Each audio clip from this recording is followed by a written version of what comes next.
Hello बच्चों, स्वागत है आपका हमारे YouTube चैनल पर। बच्चों, आज हम पढ़ने वाले हैं चाल और दूरी संबंधी प्रश्नों को। ठीक है, क्या पढ़ने वाले हैं? चाल और दूरी संबंधी प्रश्नों को। तो बेटा, चाल और दूरी में दो टाइप के प्रश्न आते हैं। एक प्रश्न आता है नाव और धारा संबंधित प्रश्न, ठीक है ना। एक प्रश्न होता है नाव और धारा से संबंधित, एक होता है ट्रेन से संबंधित। ठीक है, ट्रेन मतलब एक जो है, जो गति होगी वो पानी के ऊपर होगी गति, और एक गति जो होगी वो सड़क पर होगी या जमीन पर। ठीक है ना, सड़क पर या पटरी पर। ठीक, इस प्रकार की गति होगी। बस भी हो सकती है, साइकिल भी हो सकती है वो। ठीक है, तो यहाँ पे दो प्रकार की गतियों पढ़ना। एक गति जो पानी पर जैसे नाव चलती है, और एक जो है सतह पर यानी कि सड़क के ऊपर या पटरी के ऊपर। सड़क पर मान लीजिए साइकिल बस चल सकती है, पटरी के ऊपर ट्रेन चलेगी। ठीक, तो यहाँ पर कंडीशन क्या होती है? दो टाइप की कंडीशन आती है। एक तो उसकी दिशा में, जैसे यहाँ पर जब ट्रेन आएगी, दो ट्रेनें आ रही होंगी, एक ही डायरेक्शन में चल रही होंगी, एक विपरीत डायरेक्शन में चल रही होंगी। यहाँ पर भी क्या होगी? नाव की और धारा की डायरेक्शन की बात होगी। नाव की धारा और डायरेक्शन की धारा एक ही हो सकती है, या दोनों की अपोजिट डायरेक्शन हो सकती है। तो क्या करना, ध्यान दीजिएगा। जब नाव और धारा की डायरेक्शन एक ही है, जैसे नाव की डायरेक्शन उसी में जा रही है और धारा की डायरेक्शन भी उसी में जा रही है, तो ध्यान दीजिएगा, अगर मान लीजिए नाव की डायरेक्शन और धारा की डायरेक्शन एक है, तो नाव चलाने वाले को कम मेहनत करनी पड़ेगी। पता ही नहीं, पता, कम मेहनत करनी पड़ेगी, क्योंकि उस धारा के ऊपर है, जैसे पानी इधर बह रहा है और उसी तरफ नाव भी आप चला रहे हो, तो आपको कम मेहनत करनी पड़ेगी। ठीक है, तो धारा की दिशा पर जाने पर नाविक को कम मेहनत करनी पड़ती है, क्योंकि पानी उसको बहाने की कोशिश करता है, जो धारा है उसको बहाने की कोशिश करती है, साथ में वो भी अपनी मेहनत करता है, दोनों आगे बढ़ जाते हैं। तो इस कंडीशन में जो एक ही दिशा में हो, तो परिणामी चाल क्या होते हैं? परिणामी चाल जुड़ जाती है। अगर इसकी चाल x होगी और इसकी चाल y है, तो जो परिणामी चाल होगी x प्लस वाई। याद रखिएगा, जब दोनों नाव और धारा एक ही डायरेक्शन में हो, तो दोनों की चालें आपस में जुड़ जाती हैं। ठीक, अगर नाव की चाल इधर है बेटा और धारा इधर जा रही है, तो दोनों विपरीत दिशा में हो गए। अगर इसकी x है, इसकी y है, तो ध्यान दीजिए कि जब विपरीत डायरेक्शन में है, मतलब धारा इधर से आ रही है, आप आगे बढ़ने की कोशिश कर रहे हो, तो क्या होगा? आपको ज्यादा मेहनत करनी पड़ेगी। और ज्यादा मेहनत करनी पड़ेगी क्योंकि मान लीजिए ज्यादा मेहनत करनी पड़ेगी, तो परिणामी चाल क्या हो जाएगी? कम हो जाएगी। परिणामी चाल क्या हो जाएगी? कम हो जाएगी। तो हम माइनस कर देते हैं x माइनस वाई। और ध्यान रखिएगा, हमेशा x माइनस वाई ही करेंगे। क्यों करेंगे? क्योंकि भैया नाव की चाल हमेशा धारा से ज्यादा होगी। अगर धारा की चाल ज्यादा हो गई तो नाव तैरने वाली नहीं है, बह जाएगी। अगर धारा बहाव ज्यादा तेज है तो नाव चलेगी? नहीं चलेगी, वो तो बह जाएगी ना। तो ध्यान रखिएगा, नाव और धारा का केस आएगा, और जब एक ही डायरेक्शन में होंगे तो परिणामी चाल दोनों की जुड़ जाएगी। और जब नाव और धारा का केस होगा, विपरीत दिशा में, डायरेक्शन विपरीत होंगी, तो परिणामी चाल आपस में घट जाएंगी। ठीक है, तो ये x प्लस वाई परिणामी होती है इसमें। और यहाँ पर ट्रेन के केस में क्या है? अगर दो ट्रेनें एक ही डायरेक्शन में हैं, एक ट्रेन ये हो गई, ट्रेन ए हो गई, और ट्रेन यहाँ हो गई बी, ट्रेन हो गई बी। अगर दोनों की डायरेक्शन एक ही है, सपोज करिए मान लीजिए दो ट्रेन है, आप एक ट्रेन में सवार है, एक ट्रेन पे आपका एक मित्र सवार है सामने। ठीक है, और दोनों ट्रेन एकदम आमने सामने से खड़ी हैं। इमेजिन करिए, ये ट्रेन है और इधर एक ट्रेन है। आप एक ट्रेन पर बैठे हो, दूसरे ट्रेन पे एक मित्र बैठा है, दोनों गेट आमने सामने गेट, और दोनों आपस में बातें कर रहे हो। अब दोनों ट्रेनें चली। अब जब दोनों ट्रेनें चली और अगर दोनों की स्पीड समान है, ध्यान समझिएगा, दोनों की अगर स्पीड समान है, तो आप बराबर आगे पीछे तो होगे नहीं, बराबर बातें करते रहो। क्या आपको पता चलेगा कि वो आगे वो चल रहा है या आप चल रहे हो? नहीं पता चलेगा ना। तो ध्यान रखिएगा, तो ना कोई आगे जाएगा ना पीछे, आप सामने रहो, क्योंकि दोनों की चालें बराबर है। तो यहाँ पे हो क्या रहा है कि दोनों की डायरेक्शन सेम, चाल सेम, तो परिणामी क्या निकला? 0। इसका मतलब ये हुआ, जब दो ट्रेनें एक ही डायरेक्शन में होती हैं तो चालें आपस में घट जाती हैं। अगर इसकी चाल x है, इसकी अगर y है तो परिणामी चाल जो होगी x माइनस वाई हो जाएगी। अब यहाँ पे कोई कंडीशन नहीं है कि x से y घटाएंगे, जो ज्यादा होगा उससे घटा देंगे। ठीक है, तो याद रखिएगा जब दो ट्रेनें एक ही डायरेक्शन में होती हैं या दो बसें एक ही डायरेक्शन में होती हैं या दो कार एक ही डायरेक्शन में हो तो उनका जो परिणामी चाल होती है x माइनस वाई। अगर यहीं पर डायरेक्शन विपरीत हो जाए, ए की डायरेक्शन इधर है, बी की डायरेक्शन इधर है, तो परिणामी चाल क्या होगा? परिणामी चाल जो हो जाएगी x प्लस वाई हो जाएगी। ठीक, तो दोनों ही कंडीशनें अलग हैं। नाव और धारा के केस में देखो जस्ट इसका अपोजिट होता है, इसकी एक ही डायरेक्शन में जुड़ जाती, विपरीत डायरेक्शन में घट जाती, लेकिन जो चीजें जमीन पर चलती हैं या पटरी पर चलती हैं, ठीक, उनकी कंडीशन अलग हो जाती है। अगर वो एक ही डायरेक्शन में है तो चालें घट जाती हैं और विपरीत डायरेक्शन में है तो चालें जुड़ जाती हैं। ठीक, तो अब हम कराने जा रहे हैं नाव और धारा संबंधित कुछ प्रश्न, तो उनको फटाफट देख लेते हैं।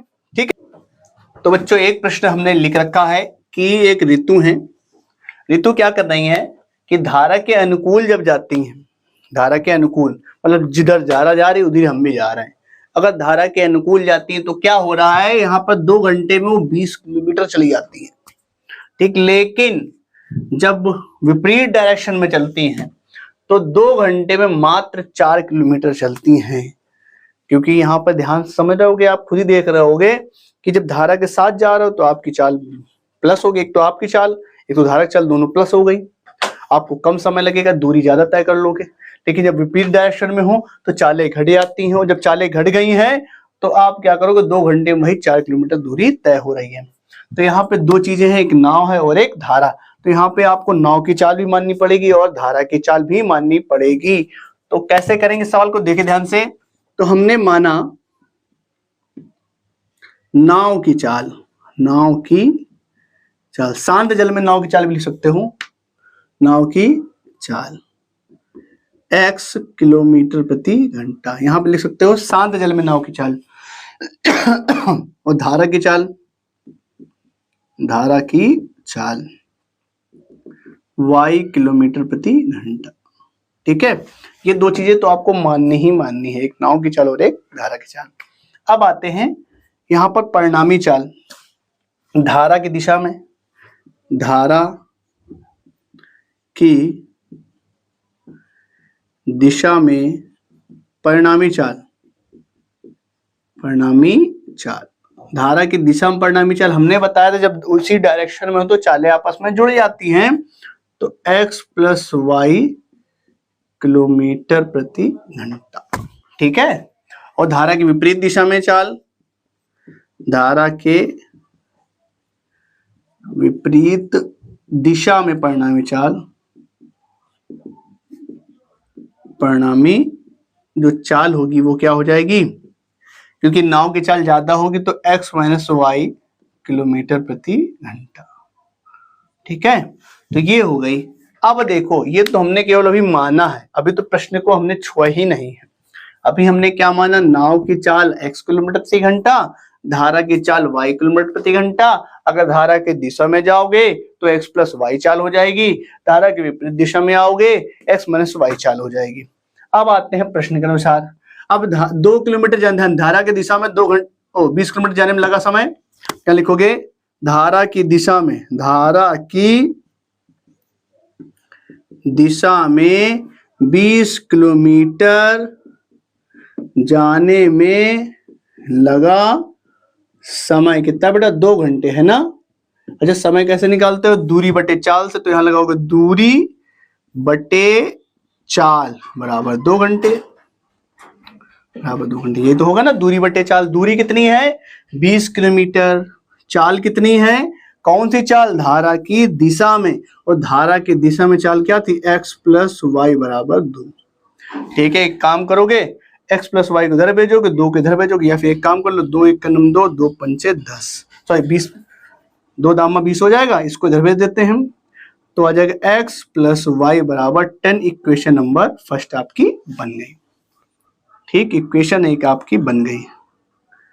ठीक है, अगली इक्वेशन क्या है, अगली कंडीशन है कि धारा की विपरीत दिशा में देखो धारा की विपरीत, धारा के विपरीत 4 किलोमीटर जाने में, 4 किलोमीटर जाने में लगा समय, जाने में लगा समय वो कितना है, 2 घंटे। कितने घंटे बेटा, ये भी 2 घंटे था। ठीक है, ध्यान समझो। यहाँ पर 4 किलोमीटर जाने में, कहा विपरीत दिशा में, कितना समय लगा, 2 घंटे। वही लगेगा दूरी बटे चाल, दूरी बटे चाल कितना बेटा, 2 घंटे। दूरी यहाँ पे कितनी थी, 4 किलोमीटर, और चाल कितनी थी, कौन सी चाल, विपरीत दिशा में चाल निकालनी थी। विपरीत दिशा की चाल कितनी बेटा, विपरीत दिशा की चाल, यहाँ पर विपरीत दिशा की चाल जो है हमारी है x माइनस वाई बराबर 2। ठीक है, इस 2 से क्या कर दोगे, इसको कट कर दो, इसको दरबेज देंगे तो x माइनस वाई बराबर 2। ठीक है, x माइनस वाई बराबर 2 हो गया। ये हो गया समीकरण नंबर सेकेंड। ये था समीकरण नंबर फर्स्ट। अब आप स्वतंत्र हो भैया, 2 समीकरण बन गए। 2 चर वाले रैखिक समीकरण, विलोपन लगाओ चाहे प्रतिस्थापन लगाओ चाहे वज्र गुणन विधि लगाओ। तो यहाँ पे हम लगाएंगे विलोपन विधि, दोनों इक्वेशन को जोड़ देंगे। तो समीकरण 1 प्लस समीकरण 2 को हम जोड़ने जा रहे हैं। तो कैसे जोड़ेंगे, x प्लस वाई बराबर 10 लिख दिया, x माइनस वाई बराबर 2 रख दिया, दोनों को हम जोड़ लेते हैं। तो यहाँ पे जोड़ लिया तो हो जाएगा 2x बराबर 12, 2 से काटा 6, तो x बराबर आ गया 6 किलोमीटर प्रति घंटा। x की चाल तो आ गई भैया, यानी x कौन थी, नाव की चाल हमारी 6 किलोमीटर प्रति घंटा आ गई। अब हमें किसकी निकालनी है, धारा की चाल। तो समीकरण 1 का यूज कर लेते हैं। समीकरण 1 से, समीकरण 1 से x प्लस वाई की वैल्यू 10 थी, x की वैल्यू आपकी 6 निकल ही आई है। इसको धरबेज दें तो y बराबर आएगा 4 किलोमीटर प्रति घंटा। तो इस हिसाब से लिख सकते हो, अतः नाव की जो चाल होगी वो हो जाएगी 6 किलोमीटर प्रति घंटा, और जो धारा की चाल हो जाएगी 4 किलोमीटर प्रति घंटा। ठीक, कोई दिक्कत। तो यहाँ पे क्वेश्चन था कि जो ऋतु थी वो धारा के अनुकूल जाती हैं 2 घंटे में 20 किलोमीटर, और धारा के प्रतिकूल जाती हैं 2 घंटे में 4 किलोमीटर। तो हमने क्या किया, नाव की चाल मान ली, धारा की चाल मान ली, और धारा की दिशा में परिणामी चाल इतनी हो गई, धारा की विपरीत दिशा में परिणामी चाल इतनी हो गई। फिर यहाँ पे क्या कर दिया, धारा की दिशा में वो 20 किलोमीटर गई थी, तो 20 किलोमीटर गई थी, उसको समय लगा था 2 घंटा। तो यहाँ लगा लिया दूरी बटे चाल, दूरी रखा, चाल रखी, चाल कौन सी रखी, विपरीत दिशा वाली, तो धारा की दिशा वाली। तो यहाँ से इक्वेशन बन गई। फिर क्या लगा, धारा के विपरीत 4 किलोमीटर जाने में उनको 2 घंटे का समय लगता है, तो यहाँ हमने फिर से लगा दिया दूरी बटे चाल। अब यहाँ दूरी तो 4 किलोमीटर थी, लेकिन चाल जो थी वो विपरीत दिशा वाली थी, वो x माइनस वाई है, उसको रख दिया। उसके बाद इक्वेशन बनाई और सॉल्व कर लिया। कोई दिक्कत, उम्मीद करते हैं आपको समझ आएगा। तो चलते हैं इसी टाइप का दूसरा सवाल बताए, ताकि आपको ये क्वेश्चन एकदम जबरदस्त आ जाए। दोबारा कभी भी नाव और धारा संबंधित प्रश्न आए आप कभी भूलो ना, फटाक से स्क्रीनशॉट लो। चलते हैं दूसरे सवाल की तरफ। तो बच्चों हमने लिख लिया है दूसरा सवाल। दूसरा सवाल क्या है कि एक नाव है, उसको 10 घंटे का समय लगता है। कब लगता है, जब वो प्रतिकूल 30 किलोमीटर जाती है और अनुकूल 44 किलोमीटर जाती है। मतलब धारा के प्रतिकूल मतलब विपरीत दिशा, अनुकूल मतलब दिशा में, मतलब 44 किलोमीटर दिशा में जा रही है और 30 किलोमीटर प्रतिकूल दिशा में जा रही है। तो टोटल टाइम लगता है उसको 10 घंटे का। अगर यहीं पर प्रतिकूल वो 40 किलोमीटर जाए, वो अनुकूल 55 किलोमीटर जाए, तो टोटल टाइम उसको 13 घंटे का लगता है। तो नाव और धारा की दोनों की चाल हमें बतानी है कितनी। ठीक, क्वेश्चन आपको समझ में आ गया होगा। ठीक, तो स्टार्टिंग वहीं से करनी है, स्टार्टिंग आपको वहीं से करनी है कि नाव की चाल, धारा की चाल, विपरीत दिशा में चाल और एक ही दिशा में चाल पहले तो लिखनी ही लिखनी है। तो मान लिया, माना नाव की चाल, नाव की चाल मान लेते हैं बेटा x किलोमीटर प्रति घंटा। फिर मान लेते हैं धारा की चाल y किलोमीटर प्रति घंटा। ठीक, धारा की दिशा में परिणामी चाल, धारा की दिशा में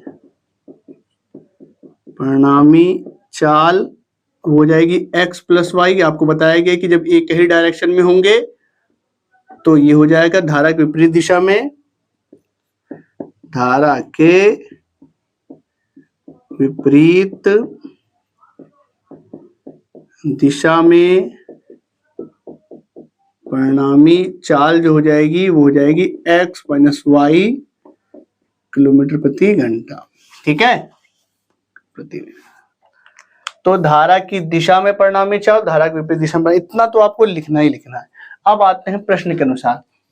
10 घंटे का समय लग रहा है, टोटल 30 किलोमीटर अनुकूल और 44 किलोमीटर प्रतिकूल। ध्यान दीजिएगा, तो ऐसे लिखेंगे 30 किलोमीटर अनुकूल, 30 किलोमीटर प्रतिकूल, ठीक, तथा 44 किलोमीटर अनुकूल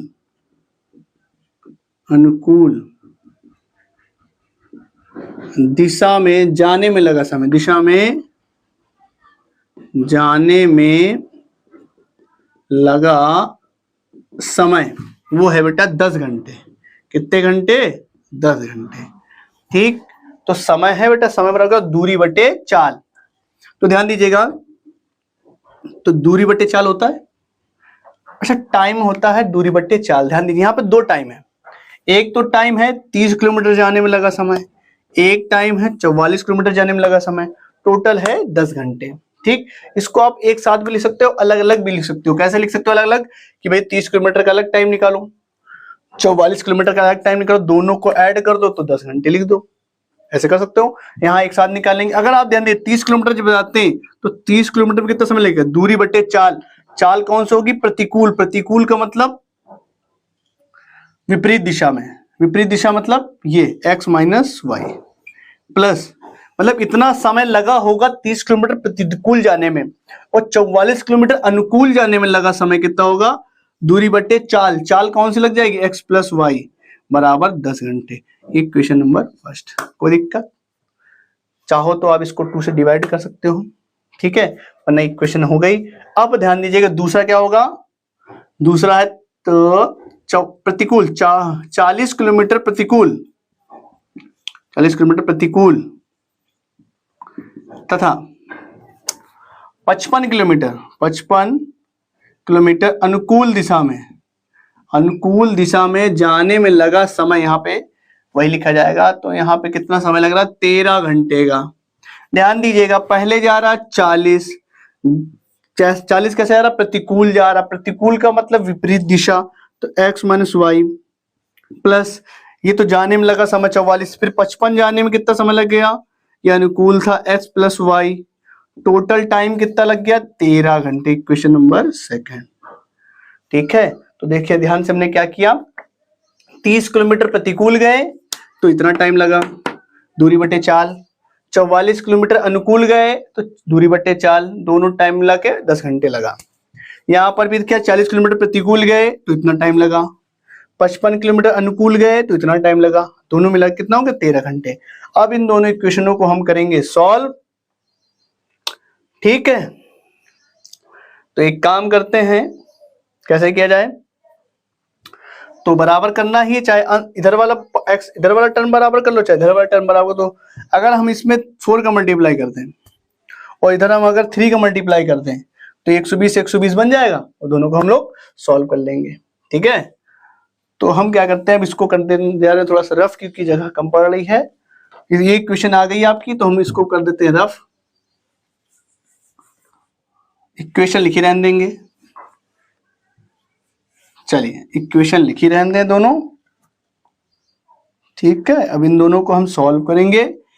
तो हम यहाँ पर लगाने जा रहे हैं विलोपन विधि। विलोपन विधि कैसे लगाएंगे? ध्यान दीजिएगा, विलोपन विधि लगाने के लिए आपको या तो इधर वाला टर्म बराबर होना चाहिए, उधर का टर्म। तो हम क्या करेंगे, इसमें 4 का मल्टीप्लाई करने जा रहे हैं, इसमें 3 का मल्टीप्लाई करने जा रहे हैं।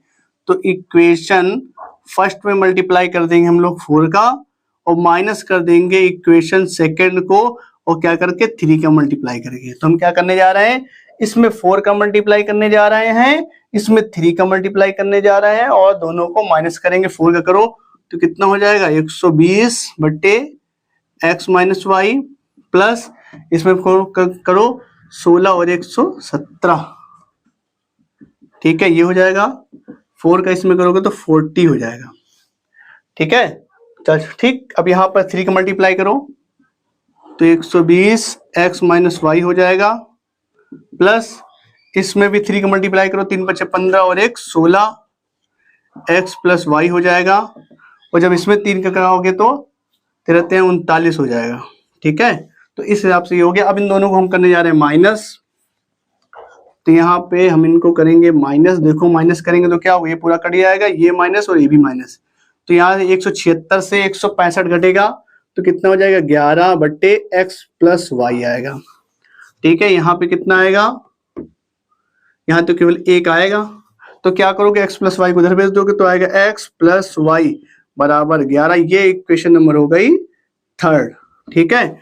अब इस थर्ड को आप चाहे सेकंड में रखो और चाहे फर्स्ट में रखो। सेकंड इक्वेशन हमारी क्या थी,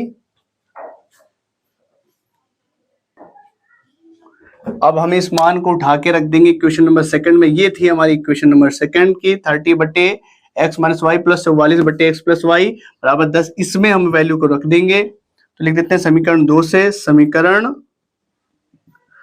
2 का यूज कर लेते हैं। सॉरी, इक्वेशन नंबर फर्स्ट थी, तो इक्वेशन नंबर फर्स्ट में रख देते हैं, इक्वेशन नंबर फर्स्ट में रख देते हैं वैल्यू। तो क्या हो जाएगा, 30 बट्टे एक्स माइनस वाई प्लस का 44 बट्टे 11 बराबर 10, ठीक है। जब इससे इसको काट दोगे तो 4 आएगा, 4 को उधर जाके माइनस करोगे, 30 बट्टे एक्स माइनस वाई बराबर कितना हो जाएगा, 6 को इधर भेज देते हैं, या फिर 6 के नंबर से 6 पंचे 30। तो आपकी इक्वेशन यहां से बनकर आई, इसको हटा दीजिए। अब इक्वेशन बन के आई x माइनस वाई बराबर 5, इक्वेशन नंबर 4, ठीक। तो ये इक्वेशन नंबर हमारी 4 बन गई। अब हम क्या करेंगे, ये थर्ड नंबर इक्वेशन और ये 4 नंबर इक्वेशन दोनों को सॉल्व कर लेंगे और एक्स वाई की वैल्यू हमारी आ जाएगी। तो समीकरण थर्ड प्लस 4 को क्या करने जा रहे हैं, ऐड करने जा रहे हैं। x प्लस वाई बराबर 11 और x माइनस वाई बराबर 5, दोनों को कर देते हैं ऐड। जब ऐड करोगे तो y से y कट जाएगा, तो 2x बराबर आ जाएगा 16, x की वैल्यू आ जाएगी 8। तो यहां से x की वैल्यू हमारी आ गई है। अब हम क्या करेंगे, इस x का मान रखेंगे, चाहे थर्ड में रखो चाहे फोर्थ में रखो, समीकरण 3 से समीकरण थर्ड से, ठीक है। तो x प्लस वाई बराबर 11, यहां मैंने रखा 8, y बराबर 11, उधर घटा लेंगे तो 8 3 11, 3 किलोमीटर प्रति घंटा। तो यहां से हमारा क्या निकल के आया कि जो नाव की चाल होगी वो 8 किलोमीटर प्रति घंटा होगी, और जो धारा की चाल होगी वो 3 किलोमीटर प्रति घंटा होगी। सवाल थोड़ा सा बड़ा था इसलिए रफ करना पड़ा, और इक्वेशन ये मिट गई थी इसलिए देख के इसको लिखना पड़ा, ठीक है। तो उम्मीद करते हैं आपको सवाल समझ में आ गया होगा। अब आप कभी भी नाव और धारा वाले सवाल तो नहीं भूलोगे, ठीक। तो आज के लिए इतना ही, मिलते हैं अगली वीडियो में, तब तक के लिए जय।